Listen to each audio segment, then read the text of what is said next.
et bienvenue dans ce jour 3 consacré au Drive. Aujourd'hui, dans le ménage de printemps, on va venir faire le tri dans le dur, le socle. Parce que si ta boîte mail, c'est la porte d'entrée pour ton entreprise, le Drive ou Dropbox, le cloud, peu importe comment tu le nommes, peut-être même que tu travailles encore avec un disque dur, eh bien, tout ça, c'est comme si c'était ton étagère de dossiers. Sauf que pour certaines, eh bien, vous avez balancé des fichiers, des, des boîtes à carton, des choses comme ça dans votre placard. Eh bien, c'est le même principe dans votre Drive. C'est là que vous mettez les petits dossiers au cas où, on ne sait jamais, ça pourrait servir. Eh bien non. Aujourd'hui, on va venir épurer tout ça. Et là encore, l'objectif, ce n'est pas de venir trier chaque fichier. C'est de créer une structure qui te suive et qui te convienne pour que tu puisses travailler efficacement sur la durée. On va passer d'une racine de Drive avec 45 fichiers à une arborescence claire où n'importe quel document que tu cherches, tu saches exactement où il est. Parce que du temps que tu passes à chercher une information, c'est du temps perdu pour ton business ou ta vie perso. Et le temps, c'est de l'argent. En avant pour gagner de la thune. On y va? C'est parti. Même principe que pour ta boîte mail. Hier, ton Drive, il faut qu'il soit épuré au maximum. Il te faut des dossiers lorsque tu ouvres ton Drive.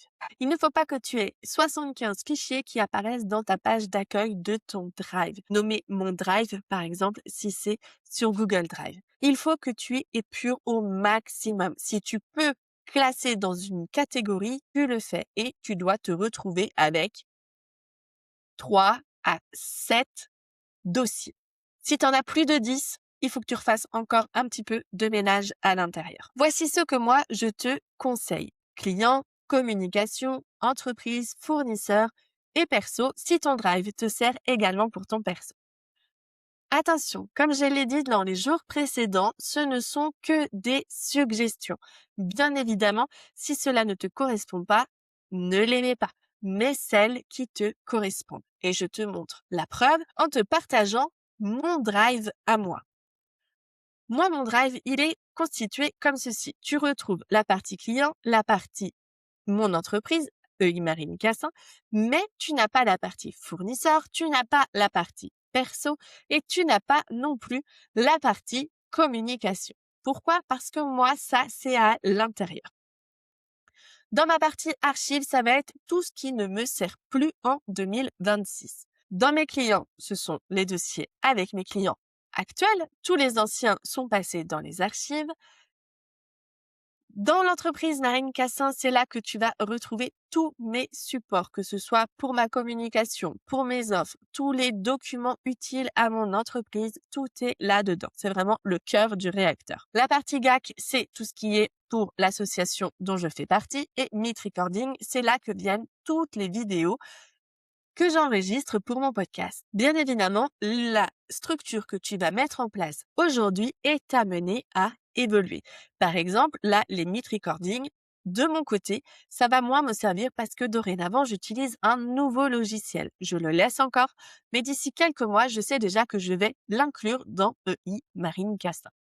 C'est à toi de venir par la suite faire le tri de façon régulière.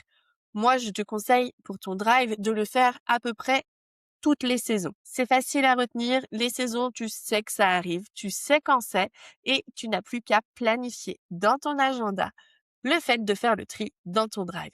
Oui, la première fois, c'est long, c'est chiant. Tu pourrais mettre encore des superlatifs là-dessus.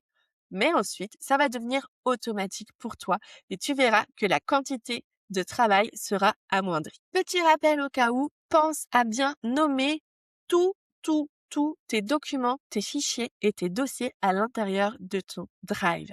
C'est très important pour que tu puisses les retrouver facilement plutôt que d'avoir 58 fichiers qui s'appellent sans titre. Je vais te montrer maintenant comment on organise ces dossiers.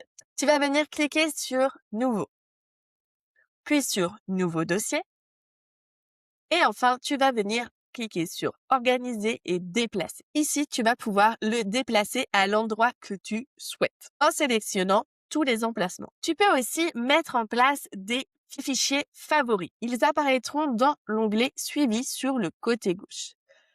Pour le faire, c'est facile. Tu viens sélectionner ton fichier et tu viens l'organiser, ajouter aux favoris. Tu peux aussi le faire directement depuis les 3 petits points qui apparaissent à côté du fichier. Organiser et au lieu de faire déplacer, tu vas faire ajouter aux favoris. Attention, attention, attention. Je te vois. Ne me mets pas tous tes fichiers en favoris. Dans les favoris, il faut que ce soit des fichiers qui te servent tous les jours, toutes les semaines ou à minima tous les mois. Si c'est un fichier qui te sert une fois tous les trimestres, ne le mets pas en favori. Ce n'est pas ton fichier favori.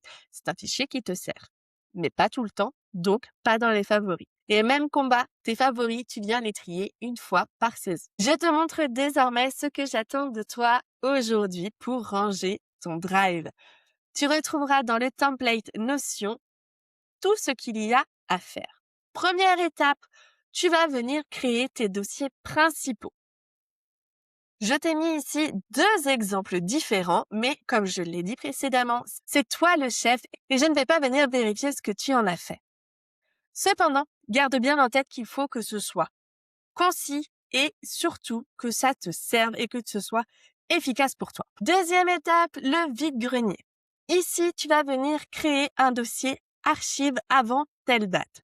Ça va te permettre d'épurer tout ce qui est antérieur à 1 an et qui ne te sert pas. Il faut du coup qu'à la suite de ce vide-grenier, ta page d'accueil de ton Drive soit clean, vide ou à peu près. Il peut te rester quelques fichiers qui te servent, mais tu ne dois plus avoir de dossier. Il faut vraiment au maximum que tu te retrouves avec simplement tes dossiers sources. Moi, ce que je te conseille, c'est vraiment là, tu supprimes ou tu classes dans les archives ou tu mets au bon endroit dans tes dossiers sources. Comme je te l'ai dit, 0 dossier sans titre. Tu peux faire une recherche rapide avec ce mot, justement, pour pouvoir tous les renommer et supprimer ceux qui ne te servent à rien. Ajoute également tes favoris et surtout, pense à vider ta corbeille. Garde en tête qu'un Drive bien rangé, c'est la première étape si tu souhaites déléguer à quelqu'un ton business. Parce que si toi-même, tu ne retrouves pas tes fichiers, comment veux-tu que la personne externe à ton business puisse le faire? Dans ma formation Les coulisses de ton biz, je t'apprends à construire cet espace qui va te permettre de déléguer et surtout de toi te retrouver à l'intérieur de ton propre business. Je te souhaite bon courage pour le ménage dans ton Drive. Je te dis à demain pour attaquer Canva. Ciao!